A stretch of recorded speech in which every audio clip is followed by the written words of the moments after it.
This program is sponsored by the partners and friends of Redeemer's Voice Media. Today I want to talk on the law of divine inspiration. Nataka niongee kwa kile nimepeana kichwa, sheria ya pumzi ya kiungu. Job chapter 32 verse 8. But there is a spirit in man, and the breath of the Almighty gives him understanding. Inasema kwamba lakini imo roho ndani ya mwanadamu, na pumzi za Mwenyezi huwapa akili. King James Version says, but there is a spirit in man. It's not talking about the Holy Spirit, it's talking about the spirit of a man. And the inspiration of the Almighty gives them understanding. Tafsiri ya mfalme Yakobo inasema ya kwamba imo roho, na huyo sio Roho Mtakatifu, ila ni roho ya mtu. Imo roho ndani ya mtu, na pumzi ya Mwenyezi Mungu humpa akili. 2 Timothy chapter 3 verse 16, the Bible says all scripture is given by the inspiration of God. Inasema kwamba maandiko yote yanatokana na pumzi ya Mwenyezi Mungu, and is profitable for doctrine, for reproof, for instruction in righteousness. Na ya kwamba kila andiko lenye pumzi ya Mungu lafaa kwa mafundisho, na kwa kuwaonya watu makosa yao, na kwa kuwaongoza, na kwa kuwaadibisha katika haki. Now, Paul is just putting a limited description of what that inspiration can do. He says the scripture is given by the inspiration of God. Na Paulo anajaribu kidogo, lakini ameweka kwenye kipimo fulani, akitaja mambo ambayo inaweza kutendwa wakati pumzi ya Mungu inafanya kazi, huku akisema andiko la Mungu linapeanwa na pumzi ya Mungu. And he says it is profitable. Everybody say, every inspired word of God is profitable. Kila mtu sema kwamba kila neno la Mungu lilo na pumzi yake lina faida kubwa. Is profitable. Lina faida kubwa. Not only for doctrine, but for correcting, for reproof and instruction. And that word instruction is loaded. Na yasema kwamba ni la mafundisho, na hata kuwaonya watu na kuwaongoza na kuwaadibisha katika haki. So in summary, inspiration is loaded with a lot of things that every believer needs to know to bring them to the level of profitability. Na kila pumzi imejawa na mambo makubwa sana, kwamba kila mwaminio aweze kuafikia ili kupata faida yake. Isaiah 48 verse number 17. Isaiah 48:17. The Bible says, thus says the Lord your Redeemer, the Holy One of Israel, I am the Lord your God, who teaches you or inspires you to profit, who leads you by the way that you should go. Asema Bwana mkombozi wako, mtakatifu wa Israeli, asema hivi, mimi ni Bwana Mungu wako, nikufundishaye ili upate faida, nikuongozaye kwa njia ikupasayo kuifuata. That's why every teaching of God inspired by the Holy Spirit releases inspiration for success and for progress. Hivyo basi kila neno lilotoka kwa Bwana na fundisho lake husukuma na Roho Mtakatifu na pumzi yake, na ina uwezo mkubwa wa kuleta ufanisi na maendeleo. Bible says there is a spirit in you. Biblia inasema kwamba imo roho ndani mwako. But that spirit can be dormant if it is not inspired. Lakini hiyo roho ya kwako inaweza kukaa hali ya kulala isipopulizwa na kuchochewa. It has got to be breathed upon by the Spirit of God. Lazima ipuliziwe na Roho Mtakatifu wa Mungu. So inspiration simply is a supernatural influence exerted by the Holy Spirit of God or the breath of the Almighty for action. Hiyo pumzi ni msukumo mkubwa wenye ushawishi kwa roho ya mtu kupitia Roho wa Mungu ili kuweza kuchukua hatua ya kufaa. Inspiration is to be aroused by the Holy Spirit. Maana yake ni kuhamushwa ama kuhuishwa na Roho Mtakatifu. Is a reviving of a dormant man, that they may be provoked to do what God intended of them. Ni kuvuviwa kwa mtu aliye katika hali ya kupumbaa ama kulala, ili waamke na kuchochewa kuyatenda yanayotarajiwa na Mungu. That's why Jesus said, when the Spirit will come, the Spirit who is the Comforter, the Spirit will teach you, will lead you, will give you that which is mine, will show you what you ought to know. Ndio sababu Yesu akifunza akawaambia wanafunzi, atakapokuja ile Roho msaidizi yule Mtakatifu, atawaongoza katika njia za haki. So inspiration is the release from divine intelligence, downloading ideas, strategies, and motivating plans for the benefit of improving your life. Kwa hivyo hiyo pumzi ni kupata akili za kiungu ambazo zinakupa miongozo na mielekeo ambao huzalisha na kuleta faida katika maisha yako. I repeat, inspiration is the release from the divine intelligence, downloading ideas, strategies, and motivating plans for the benefit of improving your life. Nasema ya kwamba hiyo pumzi ni mwachilio wa akili za kiungu, maarifa za kiungu za kukuwezesha wewe kuweza kuboresha hali yako kwa kuleta faida. God created you and loaded you with so much capacity in you. Your brain is an amazing instrument. Mungu alikuumba akawa amekupajiga mambo makubwa ndani mwako. Lile bongo lako limejawa ni mashine makubwa kabisa. Many people live and exit the earth never using even 1/100th of the capacity of their mind or brain.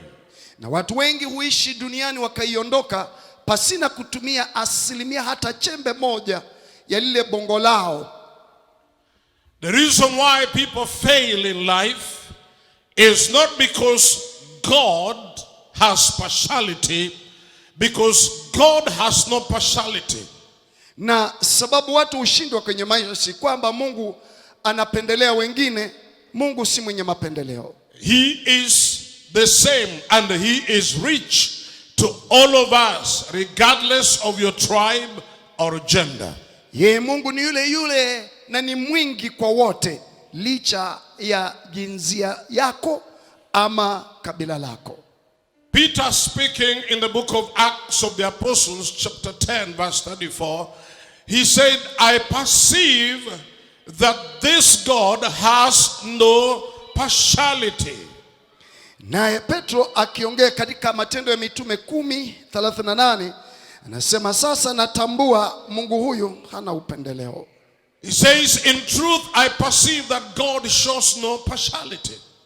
Na hakika napambanua kwamba Mungu haoneshi mapendeleo yoyote. But in every nation, whoever fears him and works righteousness is accepted by him. Bali katika kila taifa mtu amchaye na kutenda haki hukubaliwa na yeye.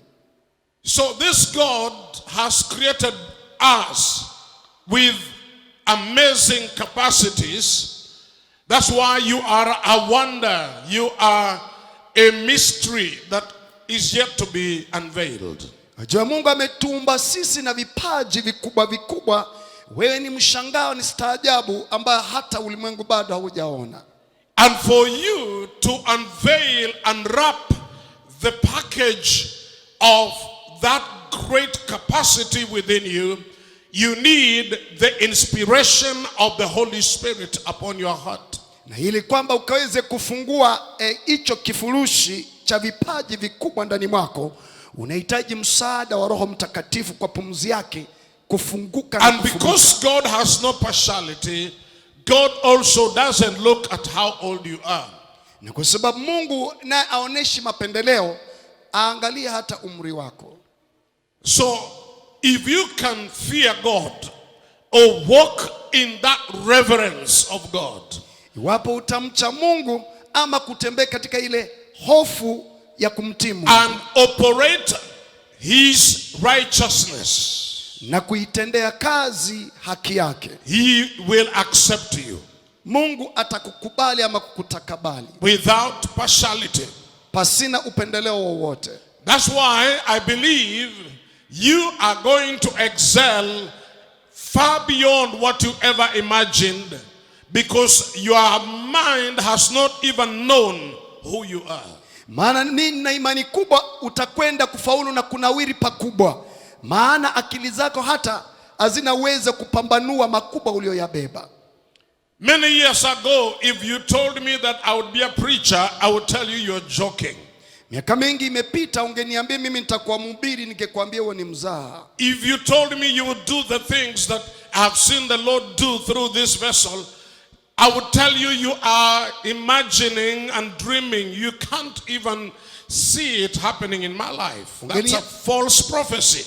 Ungeniambia yale mambo ambayo nimemwona Bwana akitenda kupitia mikono yangu, kwangu ningekwambia kwamba hizo ni ndoto na ni unabii wa uongo. That's why I always tell you, you are not going to die poor because you are not created for that kind of life. Sikiliza, ndio sababu nakwambia wewe utakufa maskini, haukuumbwa kuwa sampuli ya umaskini. Because one of the most dynamic forces of success in your life is the law of divine inspiration.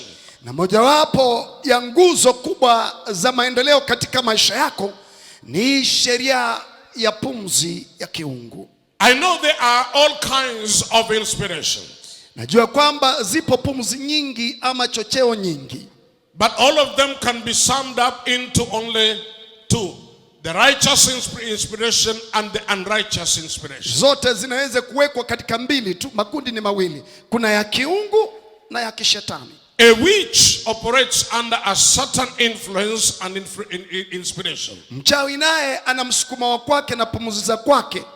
There are those who are inspired to do things that are wicked. Criminals are also operating with a certain level of influence and inspiration to do whatever they are doing. Na hata wale waovu wahalifu wanafanya kazi zao kwa misukumo fulani na shawishi mbalimbali. Prostitutes are inspired to continue doing that which they do. Hata kahaba nao wana ushawishi wao na wasukuma kufanya wanachokifanya.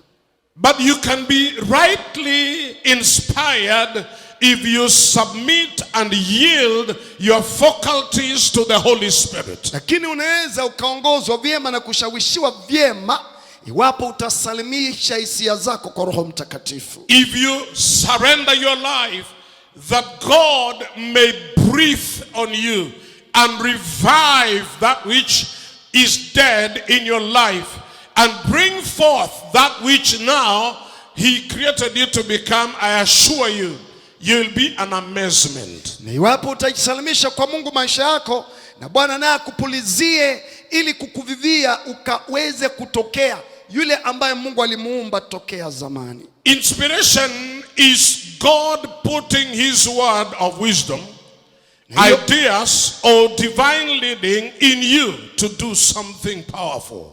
Na hiyo pumzi ni Mungu kuweza kutia ndani yako hekima, ufahamu na upambanuzi ili kutekeleza majukumu yake. The Bible says in Proverbs 8 verse 10, Biblia inasema katika Mithali 8:10, receive my instruction and not silver.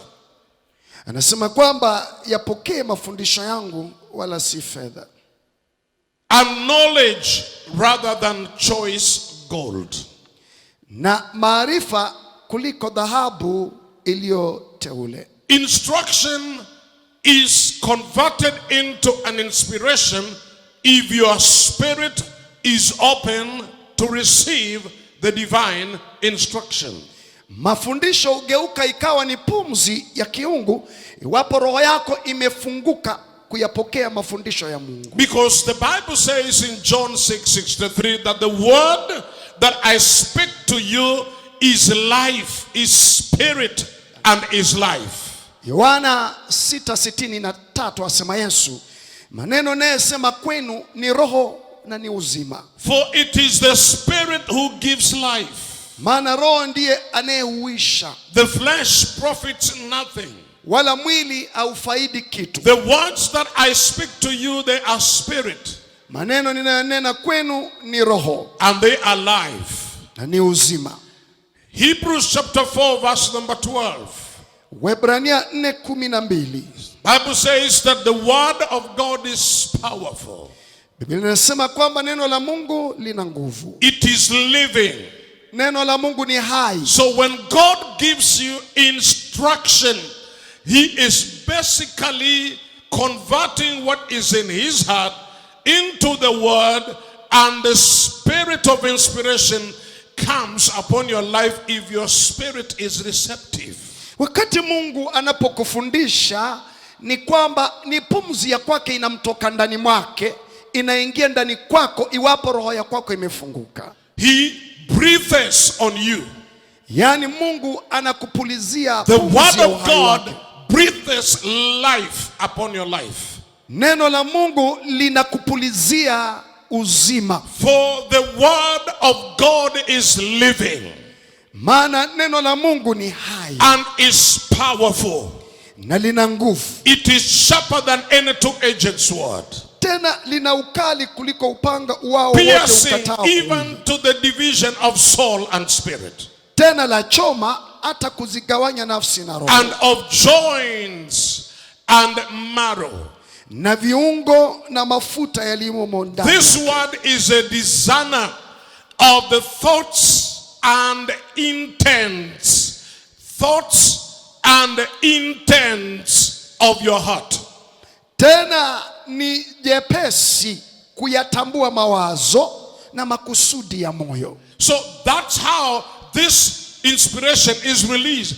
It's released by you receiving the instruction of God through His word. Pumzi inapokelewa kwako unapopokea maagizo ya Mungu. So he says in Proverbs 8:11, for wisdom is better than rubies, and all the things one may desire cannot be compared with her. I, wisdom, dwell with prudence and find out knowledge and discretions. Maana hekima ni bora kuliko marijani, wala vyote vinavyotamanika havilingani nayo. Mimi hekima nimefanya werevu kuwa kao langu, natafuta maarifa na busara. So, one of the key things that God does when He releases inspiration into your spirit, he also binds wisdom to it, so that you may be able to make right decisions. Na mojawapo Mungu anapopeana maagizo yake, anayafungia hekima yake ili kusaidia kufanya maamuzi bora. It's like having a computer which has the operating system, but it does not have the working things like applications or softwares. Ni kuwa na chombo kama kile tarakilishi ambaye tayari iko tayari kufanya kazi, lakini haina vitu sehemu za kuweza kutumika. So for you to complete the cycle, you need the operating system, you need the software, and you need the right way to apply whatever is in the software. Hivyo basi, ili kufanya kazi lazima tarakilishi yako iwe sawa, mfumo wake wa utendaji kazi uko sawa sawa, vifungu vinavyoweza kuifanya iendeleze kazi yake iwe sawa, ili hapo ndipo utaweza kuifanya kazi ikafanikiwa. Because the computer box alone with an operating system cannot help you. Yani tarakilishi hicho, kisanduku hicho kizima na mitambo yake hakiwezi kikafanya kazi kama. There is something that quickens it, kipo kitu ambacho kinaiamsha tarakilishi so that it can begin to work, iliweze kuanza kufanya kazi yake. It is just like you. Yani ya kompyuta yafananishwa na wewe. You are a body, you are a spirit, and you are a soul. Wewe ni mwili, kisanduku hichi una nafsi, na wewe ni roho. But you also need to know, for you to really do what is supposed to be done well, you need your soul to be inspired and your spirit to be quickened. Na ili kwamba ufanye kazi vema, nafsi yako ipuliziwe pumzi na roho yako iuishwe. An inspired person is charged like you would charge a battery or your phone. He's charged with a life force of God to be in command of whatever task he is dedicated to do himself. Mtu ambaye ana ile pumzi ya Mungu ni kama mtu ile, ni kama chombo kile ambacho kimepewa umeme, kina umeme wa kuendesha kazi. Kwa hivyo mtu huyu anakuwa na ule umeme wa kuitekeleza kazi ya Mungu. The word of God that comes to inspire you charges you up. You can rise up and do things that you never thought possible to do because your spirit is charged up. Neno la Mungu lijapo kwako linakutia motisha, linakupa nguvu, linakupasha moto wa kuweza kufanya kazi. You could be so low, you're feeling so dejected, you're feeling so depressed. You are feeling like life is against you and the whole world is sitting on your shoulder. But then one word can be released that inspires something in your spirit, and suddenly what was impossible becomes possible. Unaweza ukawa uko katika hali ya kushushwa sana, unahisia ulimwengu umekukalia na kwamba unahisia kweli hata una uhai ndani mwako, lakini neno moja la tosha kukutia pumzi, kukutia motisha, likakuamsha tena ukayapata matumaini. I was giving a testimony to somebody who was asking me about the projects that we are doing in Gambogi, and he told me, you know, things are difficult around. I say there's something the Holy Spirit did in my life. I was driving along the road and I saw a building, a story building, and I was thinking of building something. But the moment I saw it, the Holy Spirit lit on it, and the Holy Spirit told me, you are able to do even more than what this man has done. Because what this man is doing, it is not because he is a superman. What he is doing, you can also do. And I changed my concept. Na nikawa ninashuhudiwa na mmoja akiniulizia kwa habari ya miradi inayoendeshwa kule Gambogi, ya kwamba nyakati ni ngumu, unafanyaje? Nikawa namsimulia nikikumbuka wakati mmoja nilipokuwa nikiendesha gari na nilikuwa nikiwaazia sana kwamba nitakwenda kujenga mjengo ama nikuwe na mradi, na macho yangu ikaliona jengo ambalo limejengwa. Roho Mtakatifu akalimulika lile jengo, nami nikawa natamania kwamba nitalijenga. Roho akaniambia una uwezo mkubwa wa kuweza kulijenga jengo hilo. Some of the things God will inspire you to do, they are not in heaven. God has already made them available here on earth, but God may open your eyes to see it in a different light, and suddenly you know that you can do it. Na baadhi ya vitu ambavyo Mungu anataka uvifanye si kwamba vipo kule, viko mbinguni, viko hapa duniani, na wakati mwingine Mungu atakuonesha akakumulikia ukaviona na akakwambia hata hii waweza kufanya. Because the inspiration of God provokes the inner motivation to initiate an idea or a dream. Maana ile pumzi ama uwisho inaleta motisha ndani mwako ya kutaka kufanya mambo makubwa zaidi. When God inspires you with an idea, wakati Mungu anakuuisha na wazo fulani, you must seek wisdom to interpret that idea correctly. Utahitaji kutafuta hekima ya kutafsiri na kupambanua lilo wazo vema. Because the Bible says in Proverbs 4:7, wisdom is the principal thing.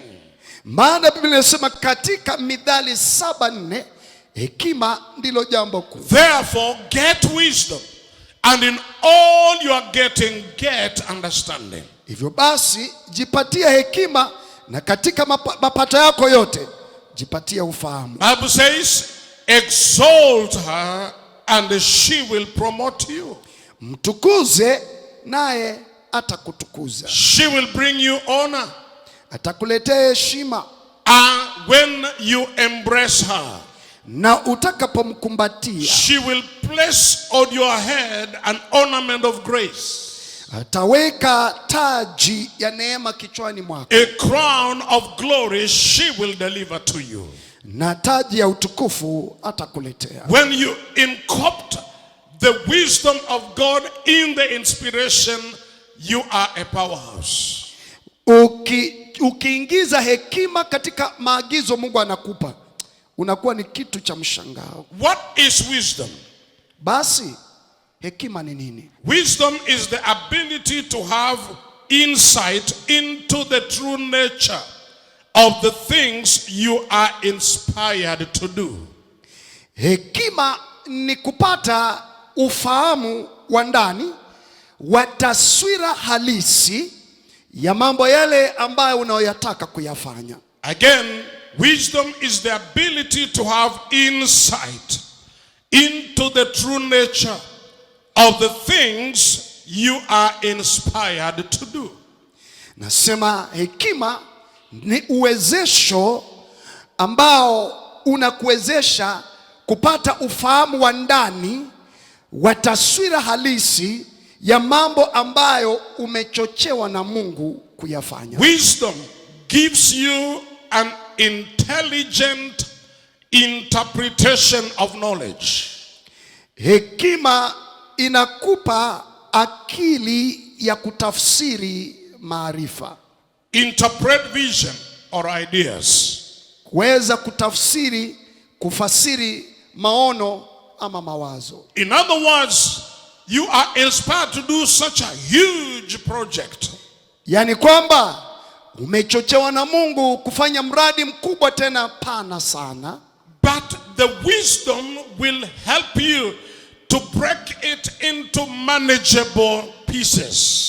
Hekima inakusaidia kuweza kugawanya kwenye vipande vya kuweza kuvitekeleza. Do it step by step as you are led by the Holy Spirit. Ya kwamba utafanya hiyo kazi hatua moja kwa nyingine kama unavyoongozwa na Roho wa Mungu. Wisdom is the ability to practically apply a particular knowledge that comes by inspiration. Hekima ni utendaji ama kufanyia kazi maarifa uliopewa kupitia pumzi ya Mungu. Wisdom intelligently processes information for the purpose of deriving what is relevant to your present circumstances.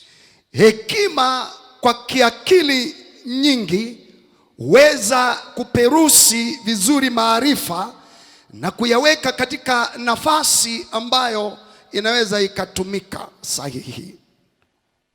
That's why Proverbs 24 verse 3 says, through wisdom is an house builded, and by understanding it is established. Nyumba hujengwa kwa hekima na kwa ufahamu hudhibitika. As we read in the first scripture, Job verse 32 verse 8, he says, the inspiration of the Almighty gives you understanding. Kama tulivyosema soma katika Ayubu 32:8 inasema kwamba na pumzi za Mwenyezi huwapa akili. So wisdom will help you build the house. Hekima itakusaidia kujenga nyumba. Will help you establish yourself. Na pumzi itakusaidia kujiimarisha. And by knowledge you shall now fill the chambers with all precious and pleasant riches. Na kwa kupitia maarifa utaijaza nyumba ile na vitu vya dhamani nyingi. So get inspiration. Jipatie pumzi. I say get inspiration. Jipatie hiyo pumzi ya Mungu. Get wisdom. Pata hekima. Pray that God may release unto you the breath of this life. Mulizie Bwana kupe pumzi ya maisha That haya. every dead idea, because any idea that is uninspired will easily, it will just evaporate without knowing. You had it last night, but in the morning it is not there. Kila wazo ambalo alijatiwa pumzi ya Mungu litakwenda kupepea likaenda zake. Unaweza ukawa nalo usiku, asubuhi hauna tena. You dream big things, but suddenly you find they have evaporated and you don't know where they are. Unaota ndoto ya mambo makubwa, lakini hizo ndoto zinakupotea, usielewe zilienda wapi. If you could put all the ideas that God has put in you into practice, today you will not be where you are. Ungefanyia kazi kila wazo alilokupa Mungu, hii leo haungekuwa mahali uliko sasa. The killer of inspirations is procrastination. Muuaji wa wazo ni kule kusitasita. Number 2, the killer of inspiration is doubting your capacity and doubting your God. Na nambari ya pili, muuaji ni shaka, kuonea shaka uweza ulionao na Mungu. God will never tell you to do what you are able to do. If you are able to do what you think you are doing, then you don't need God in that. You have the capacity to do it yourself. But all the time, when the inspiration and the idea is from the Lord, it will be far bigger than what you can be able to do. It will be higher than your imagination. But if you trust God to lead you by His instructions, you will see it come to fruition. Yani iwapo mambo unayoyafanya ni yale yako katika uweza wako na si kwamba yametokana na pumzi ya Mungu, kwa sababu ikitokana na pumzi ya Mungu yataonekana ni mambo makubwa yanayopita fikra zako, lakini ikawa ukamtegemea Bwana, anakupa maagizo, miongozo na kukuwezesha kufanya yale makubwa ambayo yanapita akili zako. What comes from God must be bigger than you can handle. Kinachotoka kwa Mungu lazima kiwe kikubwa kupita uwezo wako. Because then you can trust Him all the way. Hapo ndipo itabidi ukamtegemea wakati wote ukifanya. You will not lean on your own understanding. Hautaegemea ufahamu wako. You will not lean on the arm of flesh.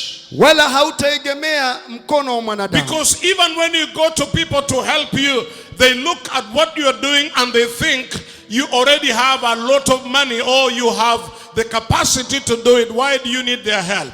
Unapoendea watu ili kusimama nao kwenye mradi unaofanya, tayari umeshaona una hela nyingi kufanya kazi kama hiyo, mbona ukaja kwa kuulizia msaada? That's why Paul says in the book of, I think, Philippians, he says that I can do all things through Christ who inspires me. Ndio sababu Paulo anasema katika wa Filipi, natumai sura ya 4:13, ya kwamba naweza kutenda yote kupitia Kristo anitiaye nguvu. You are able to do it. Unaweza kutenda. I came here this afternoon to provoke you to rise up above your procrastination, above your doubts, above your fears, above your limitations, and put your hope and trust in God, who is able to make all grace abound towards you, that you have the sufficiency to accomplish your assignments. Nimekuja makusudi ni kuchocheni kuamshe wewe ambao umekuwa na sita, umekaa katika hali hiyo, nikwambie kwamba inawezekana ukamtumania Bwana ambaye anaweza mkubwa wa kukupa kila namna ya kila neema, ili kwa wakati wote ukiwa na utoshelezi, ili kutenda kila kazi njema. Many big projects don't begin with big money. Miradi mikubwa haianzi na pesa nyingi. Many big projects begin with a seed of an idea. Na kila miradi mikubwa huanza na mbegu tu ya wazo. You have to nurture it. Lile wazo lazima ulilee. You have to water it up with prayer. Lazima ulinyunyize kwa maombi. You have to receive the wisdom to direct you. Upokee hekima ya kukuelekeza. Because the Bible says wisdom is good to direct.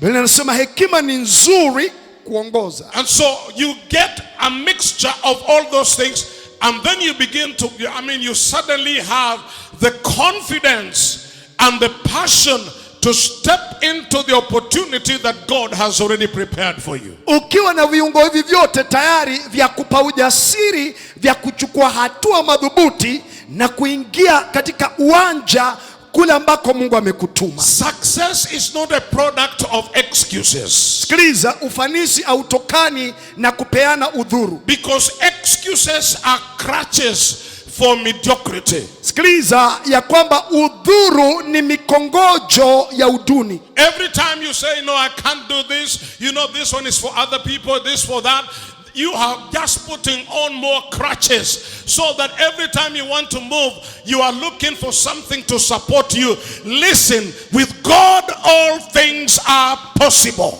Wakati unapeana udhuru na vijisababu, ni unachukua mikongoja unajishikilia, maana unatafuta kitu ya kujishikilia. Sikiliza, kwa Mungu yote yawezekana. Any successful man or woman, they are adventurous.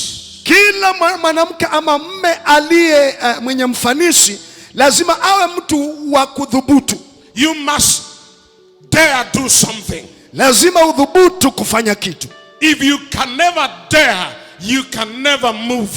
Kama wezi dhubutu, hauendi popote. By the way, let me tell you, all of your life is a product of daring. Sikiliza nikwambie hivi, ya maisha yako yote ni matokeo ya wewe kudhubutu. You dared to stay in a closed womb in water for 9 months. Sikiliza, ulidhubutu kukaa ukaishi ndani ya maji kama samaki ya tumbo la mama yako. And you refused to suffocate. Na ulikataa kuzongamana.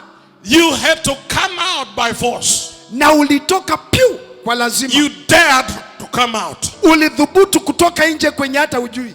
And listen, sikiliza, before you, together with you, there were a million others who would have gotten that opportunity, but you pushed them away so that you could come out. Sikiliza, wewe haukukuja peke yako hivyo ama kufanyika mtoto tumboni mwa mama yako. Kuna wengi waliokuwa umekutangulia, uliwapita, ukafaulu, ukafanyika mtoto. So your whole life is created by daring capacities. Kwa hivyo maisha yako yote, hatua zote za maisha yako ni za kudhubutu. You left your mother to get married somewhere else because you dared. ukaacha mama yake aliyekuzaa, unaenda tu kwingine, unaoleka huko. Hiyo ni kudhubutu. I mean, look at the whole spectrum of your life. Wewe angalia upeo mzima wa maisha yako. It is out of a daring spirit. Inatokana na roho jasiri ya Under this kudhubutu. unction of the anointing, I release the anointing to dare things that you never intended to do. Na chini ya upako huu na achilia mafuta ya kudhubutu kufanya mambo ambayo haukuota. Don't allow the next 2 months to pass by without daring to do something.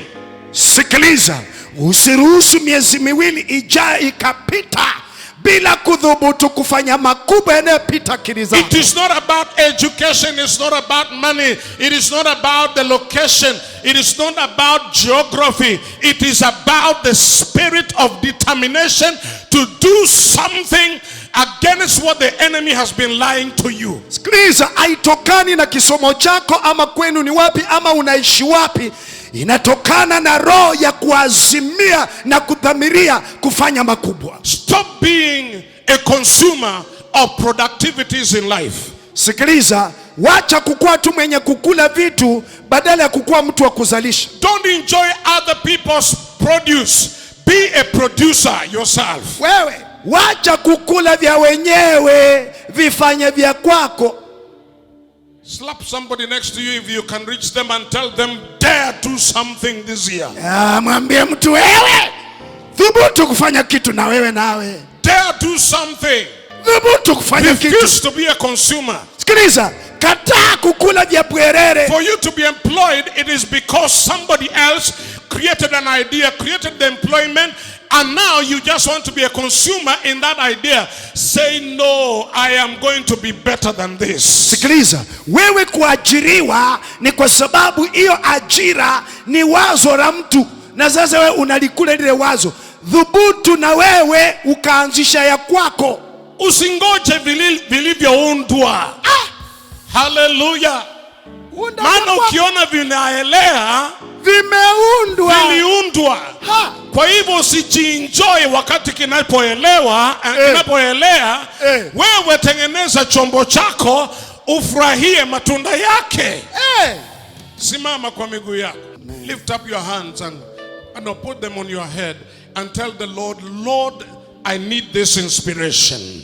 I have the spirit in me, but I need the breath of God upon me to inspire me with knowledge and understanding. I want the wisdom of God to do what I need to be doing in the name of Jesus. Precious Father, thank you. As I stand together with my brothers and sisters, we together make a divine request and petition in heaven. The Father God, may you stir up every dormant idea, every dream that has never come forth. Lord God, every vision that my Father has been lying dormant, I command it to receive a watering by the word of the Lord. Let the Spirit of God release inspiration upon that dormant idea in the name of Jesus. Father, may you provoke your sons and daughters under the sound of my voice to be innovative, to be creative, to be daring, to be adventurous from this day henceforth, that they do great things, because that's what you have called us to do. You are the Lord who gives us power to create wealth. May that power be alive in us now. In Jesus' name we pray. When visiting Kisumu City, join Bishop Mark Kigohi at Jesus Celebration Center next to the Kisumu National Polytechnic for our Grace Hour and Sunday services.